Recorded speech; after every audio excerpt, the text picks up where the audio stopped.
Vamos meditar essa noite na palavra do Senhor, no livro de Colossenses. Nós vamos estudar o capítulo 3 e o capítulo de número 4. Amém?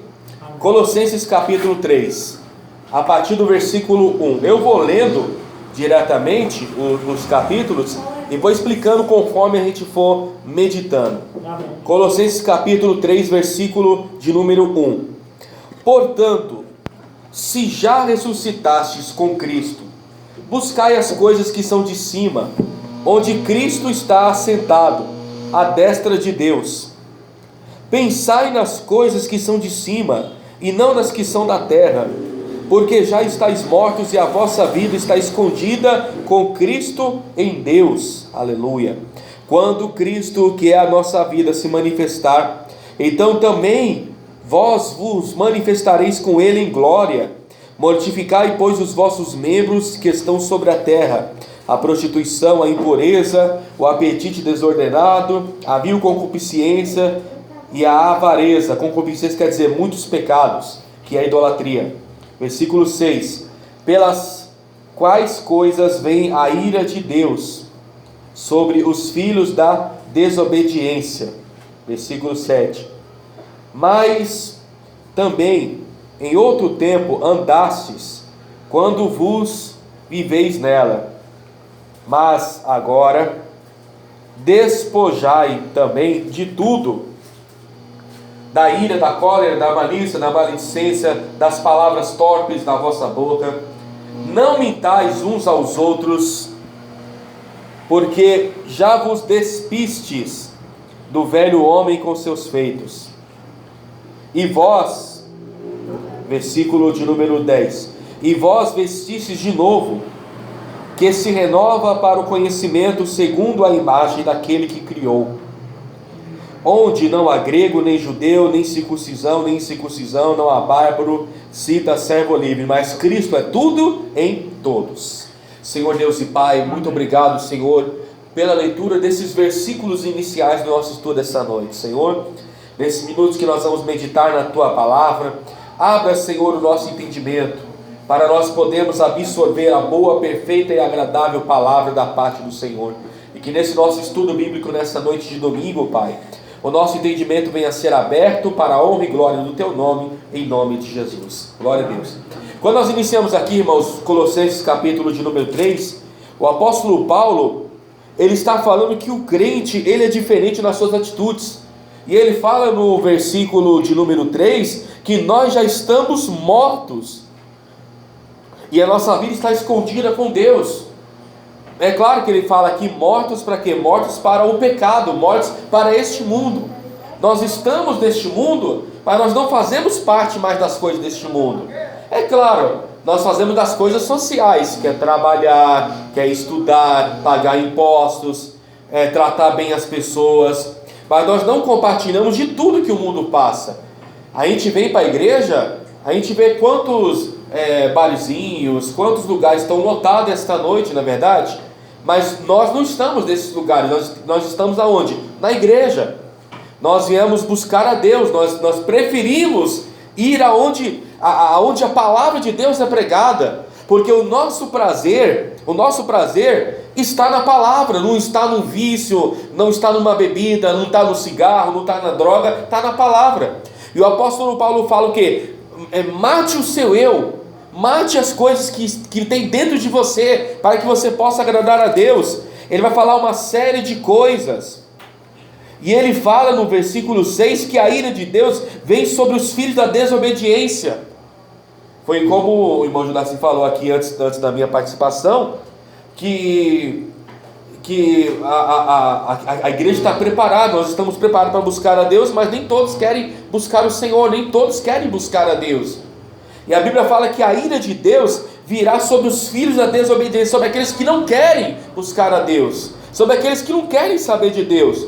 Um domingo como hoje, ou sábado que foi ontem, ou final de semana, é um dia que as pessoas estão em casa, tinham que pensar o quê? Vou para a igreja buscar a Deus, vou para a igreja ouvir a palavra, Mas o apóstolo Paulo fala que aqueles que estão mortos para coisas deste mundo são aqueles que buscam a Deus. E glorificado seja Deus que nós estamos aqui buscando o Senhor nesta noite. Aleluia. Nós nascemos de novo. No versículo 10 fala: e vos vestistes de novo. A Bíblia vai dizer, meus irmãos, lá no livro, não precisa ler, eu apenas cito o texto, que é 2 Coríntios capítulo 5, versículo 17, onde o apóstolo Paulo diz que se alguém está em Cristo, nova criatura é. As coisas velhas se passaram, tudo se fez novo. Nós nos revestimos de Jesus, nós somos novas pessoas em Cristo Jesus. Nós não xingamos mais, não falamos palavrão mais, nós não temos mais atos pecaminosos como nós tínhamos no passado. Eu não estou julgando as pessoas não, que Jesus possa também salvá-los também em nome de Jesus. Mas o que eu estou dizendo é que quando a pessoa se entrega a Jesus, Jesus transforma a vida dessa pessoa e tira aqueles hábitos pecaminosos e faz a pessoa buscar e dedicar a sua vida para as coisas de Deus. É como eu falei, você ainda vai continuar trabalhando, vai continuar estudando, vai continuar tendo uma vida social com todas as pessoas normalmente, mas a sua mente, o seu coração, a sua alma, o seu espírito, a sua força, a sua fé está nas coisas do Senhor. Glória a Deus. Amém. Aleluia. Versículo 12, nós vamos ler, versículo 12, Colossenses capítulo 3, versículo 12, continuando a nossa leitura. Revesti-vos, pois, como eleitos de Deus, santos, amados, de entranhas de misericórdia, de benignidade, humildade, mansidão e longanimidade, suportando uns aos outros, perdoando uns aos outros, se alguém tiver queixa contra o outro, assim como Cristo vos perdoou, assim fazeis vós também. E sobre tudo isso, revesti-vos de caridade, que é o vínculo da perfeição. Em algumas traduções está a palavra amor, não sei se dos irmãos está amor, mas aqui está caridade, mas caridade na Bíblia aqui, às vezes pode se referir sim a ajudar o próximo, mas muitas vezes no contexto bíblico se refere a amor, que também é ajudar o próximo. Quando você ama, você ajuda. Versículo 14, né? E sobre tudo isso revestimos da caridade, que é o vínculo da perfeição, e a paz de Deus, para a qual também foste chamados, e chamados em um só corpo, domine os vossos corações, e sedes agradecidos. A palavra de Cristo habite em vós abundantemente em toda a sabedoria, ensinando-vos e admoestando-vos uns aos outros com salmos, hinos, cânticos espirituais, cantando ao Senhor com graça no vosso coração.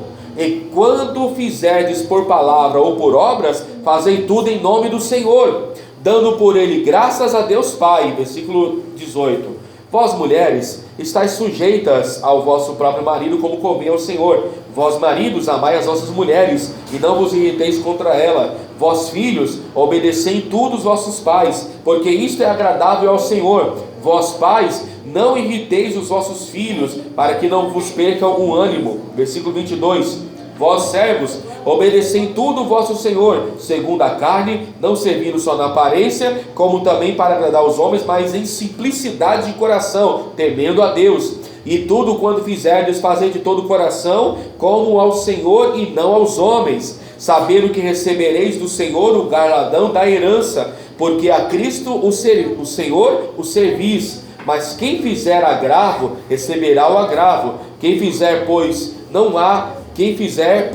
não há acepção de pessoas. Glória a Deus. Amém. Nessa meditação que nós fizemos agora, do versículo 12 até o versículo 25, o apóstolo Paulo dividiu esse ensinamento em duas partes. A primeira parte é quando ele fala, quando nós lemos no versículo 1 até o versículo 11, o apóstolo Paulo fala de pecados que os crentes não podem cometer. Quando chegou no versículo 22, até a meditação no 17, Paulo não vai falar mais dos pecados, ele vai falar das virtudes que os crentes devem ter. E quais são essas virtudes que todos nós, como servos de Deus, temos que carregar? Versículo 12 diz: revesti-vos, pois, como eleitos de Deus, santos e amados, em entranhas de misericórdia, de benignidade, humildade, mansidão e longanimidade. Deus quer então que nós sejamos, em primeiro lugar, misericordiosos. O que é ser misericordioso? Quando a pessoa é misericordiosa, ela sente a dor do próximo, ela sente a necessidade de ajudar o próximo. A pessoa que tem misericórdia do próximo é a pessoa que sabe que aquela pessoa é falha, é pecadora, mas Deus a ama e nós temos que amá-la também. Benignidade quer dizer a pessoa ser boa. Nós não podemos ser bons apenas dentro da igreja, nós temos que ser bons dentro da igreja, fora da igreja, no local de trabalho, em todos os lugares temos que ser boas pessoas. Versículo 12 ainda fala de humildade, mansidão e longanimidade. Quer dizer, as pessoas têm que ser humildes. O servo de Deus é humilde, não é soberbo, não é metido a bonzão. Ele carrega a humildade no seu coração. Por quê? Porque serve Jesus.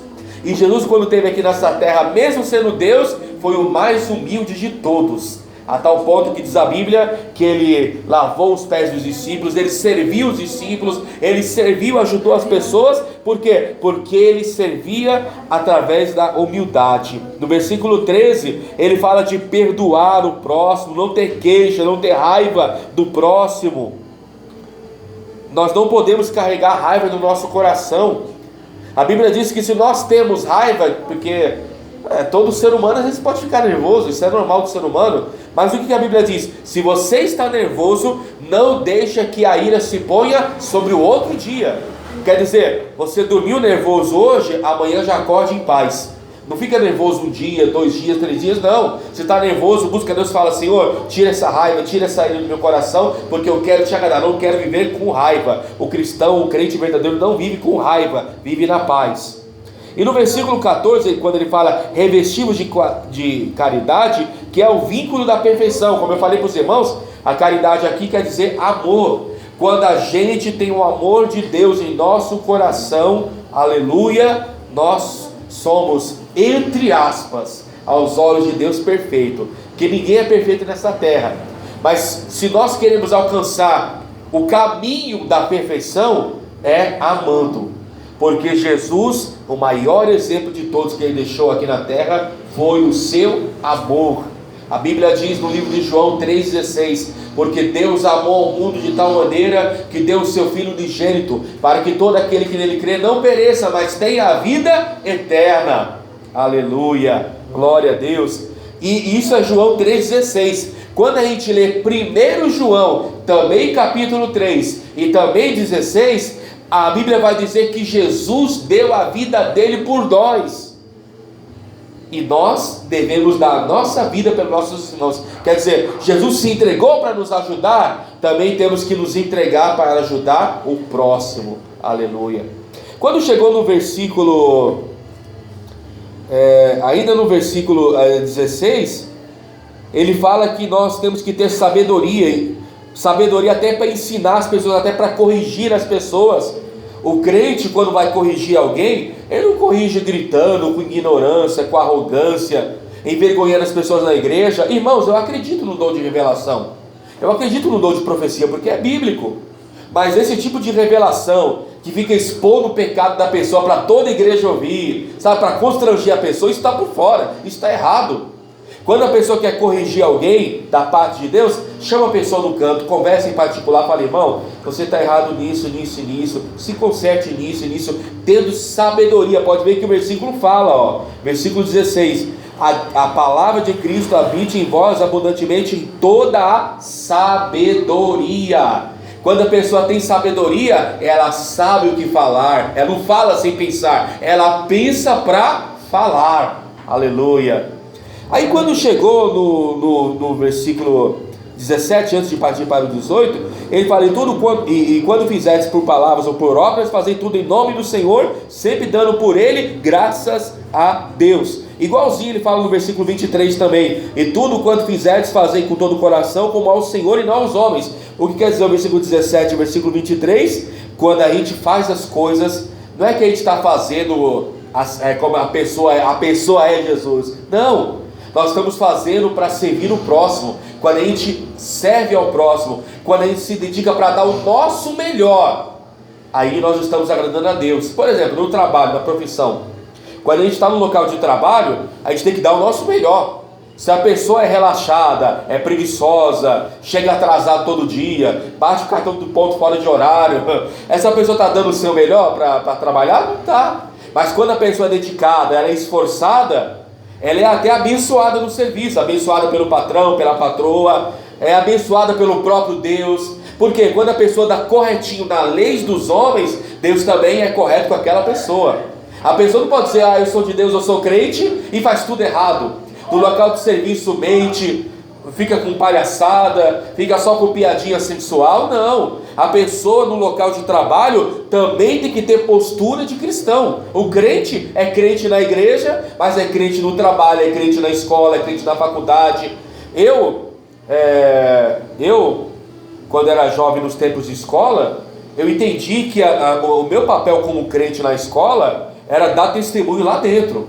Eu estudava na escola, mas eu tinha meus amigos, eu dava risada, eu brincava, eu me divertia, mas eu entendia que nem tudo eu podia fazer. Eu tinha os meus momentos aonde eu podia estar, aonde eu não podia estar. Tipo de conversa que eu poderia ter, tipo de conversa que eu não poderia ter. Por exemplo, se meus colegas começassem, meus amigos da escola começassem a ficar com piadinha maldosa, palavrão e tudo, eu me afastava. Mas se fosse uma coisa simples, natural, eu participava da conversa, brincava, mas eu tinha os meus limites. O crente na escola tem limite, na faculdade tem limite. A pessoa está no local de trabalho, a pessoa faz vista grossa para os erros, sabe, faz coisas erradas, coisas que é contra as regras da empresa. Uma pessoa dessa está agradando a Deus? De forma nenhuma. Quando a gente trabalha como se estivesse trabalhando para o Senhor, quer dizer, eu sou crente no meu local de trabalho, eu sou crente na faculdade, eu não posso mentir, eu não posso ter atitude errada, eu tenho que ter um comportamento excelente aonde eu estiver. Glória a Deus. Do versículo 18, para a gente caminhar para o final, até o versículo 25, ele vai falar da família. Ele fala das mulheres, fala dos maridos, fala dos filhos e fala dos pais.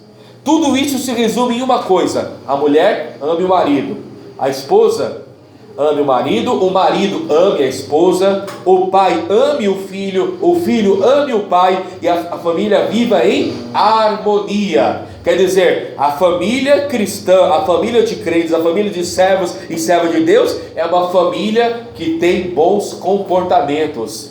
Não é aquela família que em casa está todo mundo xingando, todo mundo brigando, todo mundo quebrando o pau. Aí depois a pessoa quer evangelizar aí dos vizinhos. Vamos lá para a igreja? Ir para a igreja? Você em casa é pior que o Satanás? E quer me convidar para ir para a igreja? Xingando, amaldiçoando tudo? Não. As pessoas ter que ver em nós Jesus. É como eu falei, temos que ser crente dentro da igreja e fora da igreja. Dentro de casa também. Dentro de casa, as pessoas têm que tratar bem o marido, tem que tratar bem a esposa tem que tratar bem o marido, o filho tem que tratar bem o pai tem que tratar bem o filho. Tem que haver harmonia, tem que ter Deus também dentro da família, dentro da casa. Glória a Deus. Para finalizar, vamos entrar no capítulo 4, que também é um capítulo pequenininho. Colossenses capítulo, nós estudamos o capítulo 3, vamos finalizar no capítulo 4. Colossenses capítulo 4, versículo 1 diz assim: Vós, senhores, fazei tudo o que for de justiça e equidade aos vossos servos, sabendo que também tendes um Senhor nos céus. Lembra que eu falei agora há pouco que o crente tem que ser um bom funcionário? Aqui ele já está falando para o patrão. O patrão que é crente, que é servo de Deus, também tem que ser um bom patrão. Não pode agir com injustiça. Se é patrão e é servo de Deus, também tem que ser justo. Versículo 3 em diante. Versículo 3. Eu estou lendo Colossenses capítulo 4, versículo 3. Orando também juntamente por nós, para que Deus nos abra a porta da palavra, a fim de falarmos do ministério de Cristo, pelo qual também estou preso, para que manifeste como me convém falar. Andai com sabedoria para com os que estão de fora, remindo o tempo. A vossa palavra seja sempre agradável, que eu acabei de falar, temperada com sal, para que saibais como convém responder a cada um. E é interessante que ele fala temperada com sal. Lembra que Jesus falou? Nós somos o sal da terra, aleluia. O sal é que dá o tempero à comida. Quando você vai comer uma comida que ela não tem tempero, é uma comida ruim. A comida boa é uma comida bem temperada. Nós temos que temperar este mundo com a nossa vida diante de Deus e diante dos homens, aleluia. O texto fala no versículo 3 e 4 e 5, o apóstolo Paulo fala para orar, para que possa abrir a porta da palavra. O que quer dizer isso? Aqui ele já está mudando um pouco do assunto, está levando para as igrejas, para os pastores. Nós, como servos de Deus, servos do Senhor, nós temos que orar para Deus abençoar os pregadores, os que vão pregar a palavra. Quando nós estivermos orando, falar: Deus abençoa o pastor, abençoa o homem de Deus daquela igreja, abençoa a mulher de Deus daquela igreja, porque também há mulheres que dirigem a obra, que pregam a palavra. Senhor, abençoe os homens e mulheres que vão pregar a tua palavra, para que eles preguem a mensagem com poder, com autoridade, com unção. Ou seja, da mesma forma que o pastor ora pelos membros, o que Paulo está ensinando aqui? Os membros também orem pelos seus pastores, também ministrem sobre os seus pastores, peçam a Deus pela vida dos seus pastores, para que possam pregar com bênção, com ousadia, aleluia. O texto fala, até isso mesmo, no versículo 4, quando ele vai dizer, aqui no versículo 4, que é um versículo bem pequenininho, diz: para que o manifeste como convém falar. Então por que eu vou orar para um pastor? Tem vários motivos para você orar por um pastor, mas o motivo que Paulo está dizendo aqui é o seguinte: para saber o que falar. É quando o pastor vai subir no altar, o homem de Deus, a mulher de Deus vai subir no altar e fala: Deus, abençoa, para que as palavras que saírem da boca dele sejam palavras abençoadas, palavras de sabedoria, aleluia. Sabe aquela oração que a gente tem costume de fazer quando a gente chega na igreja, que a gente dobra os nossos joelhos antes de começar o culto? Uma das coisas que a gente pode orar naquela oração é falar: Deus, abençoe a palavra de hoje. Quando dobrar o seu joelho, fala: Senhor, usa o irmão, usa a irmã, usa quem vai trazer essa noite a palavra, e que a palavra que ele e ela vão pregar seja uma palavra abençoada, aleluia, glória a Deus. Versículo 7,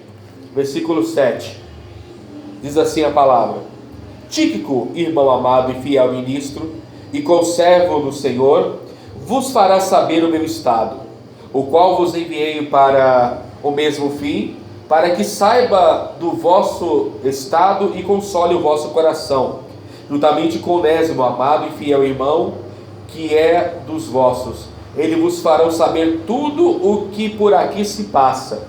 Aristarco está preso comigo, vos saúda, e Marcos, o sobrinho de Barnabé, acerca do qual já recebestes mandamentos. Se eles for ter convosco, recebei-o. E Jesus, chamado justo, os quais são da circuncisão, são esses unicamente os meus cooperadores no reino de Deus, e para mim tem sido consolação. Saudai-vos, Epáfras, que é dos vossos servos de Cristo, combatendo sempre por vós em orações, para que vos conserveis firmes e perfeitos, e consumados em toda a vontade de Deus. Pois eu lhes dou testemunho de que também tem grande zelo por vós, e pelos irmãos da Laodiceia, e pelos irmãos em Hierápolis. Saudai-vos, Lucas, o médico amado, e Demas. Saudai os irmãos que estão em Laodiceia, e Ninfa, e a igreja que está em sua casa, quer dizer, que fazia cultos ali em casa. 16. E quando essa epístola tiver sido lida entre vós, fazei também aos que sejam da igreja dos Laodicenses, que veio de Laodiceia, lede-vos também. E dizei a Arquipo: atenta para o ministério que recebeste do Senhor, para que o cumprais. Saudação da minha mão de Paulo. Lembrai-vos das minhas prisões. A graça seja convosco. Amém. Então, do versículo 7 até o versículo 18, Paulo começou a falar do ministério dele. Ele falava para os irmãos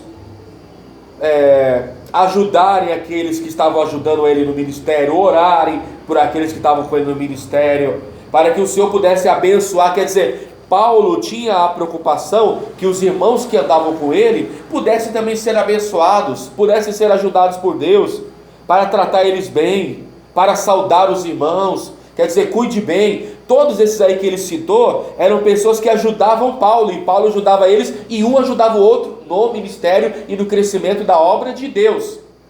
Então todos esses irmãos aqui citados são pessoas que faziam que a igreja fosse abençoada. Aqui, por exemplo, tem o irmão Judaci, tem o irmão José, tem os demais irmãos que sempre estão dirigindo o culto, estão fazendo a obra de Deus, estão dirigindo as mensagens. Ou seja, estão todos trabalhando para o crescimento da obra de Deus, para que a igreja seja abençoada, porque a obra de Deus ela tem um pastor, ela tem um dirigente, mas também tem outras pessoas que ajudam, que auxiliam.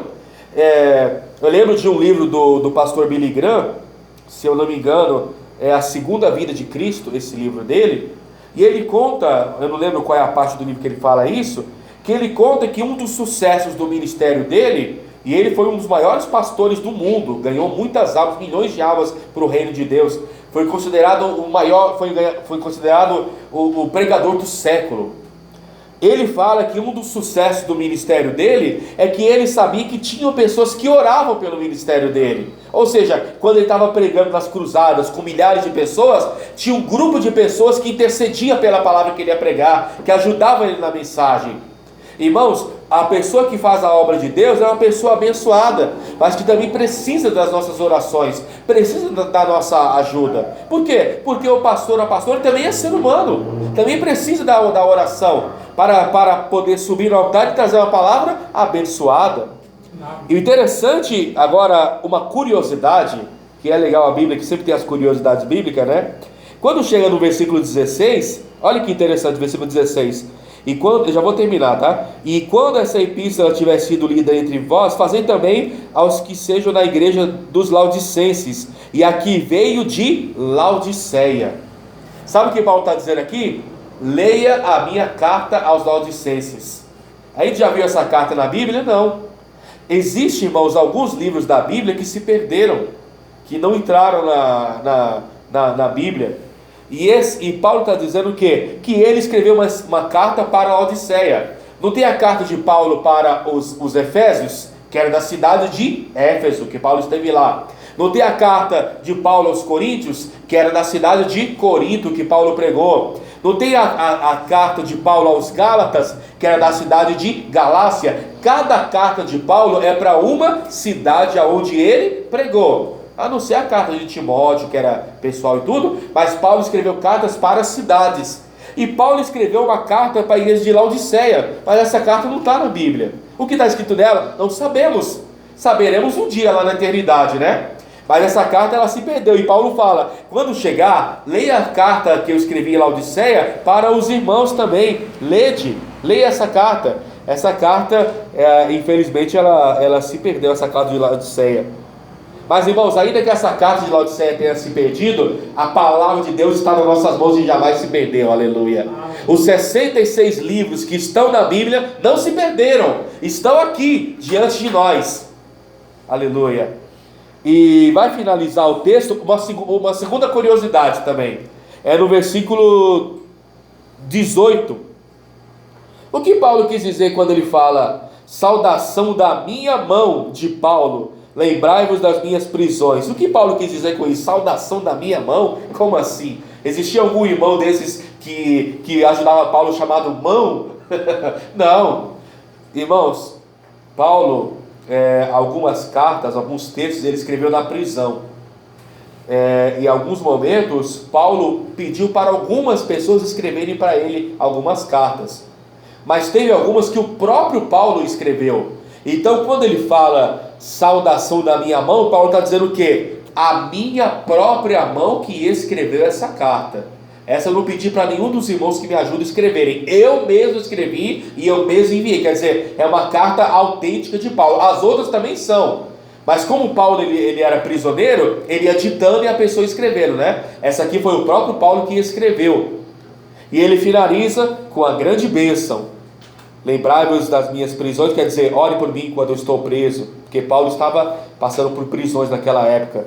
Mas ele finaliza com a graça de Deus, dizendo, a graça seja convosco, amém. Então Paulo finaliza deixando a palavra da graça de Deus, a graça do Senhor, que ela seja conosco, e que nós possamos ficar nessas reflexões, nesses estudos do livro de Colossenses, que foi ministrado o capítulo 1 em outro tempo, o capítulo 2 em outro tempo, e agora o capítulo 3, o capítulo 4, e assim concluindo o livro de Colossenses para a glória de Deus. Amém. Aleluia.